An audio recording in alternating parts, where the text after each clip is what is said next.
We continue our Free the Press campaign with two more cases today. The first comes from Azerbaijan, where 12 journalists and bloggers remain detained or imprisoned on government orders.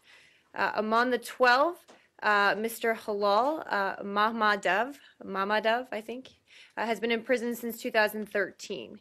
There he is on the screen. He was arrested in 2012 on charges of treason, incitement of ethnic hatred, and drug possession, and sentenced to 5 years in prison in 2013.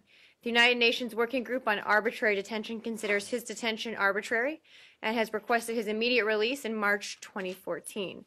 A number of international human rights groups have also called for his release.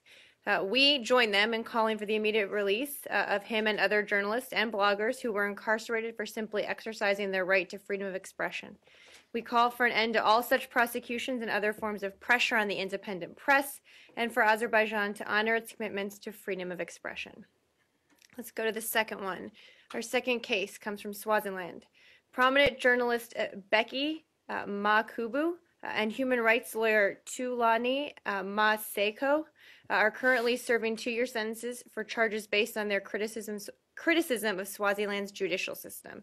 The charges arose from an article they wrote for Swaziland's The Nation magazine. The article criticized the judiciary's handling of another case and the lack of an independent judiciary. Both men were found guilty of contempt and sentenced to 2 years in prison.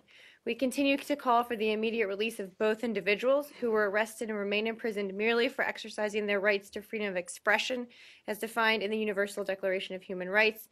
We call on Swaziland as well to honor its international human rights commitments.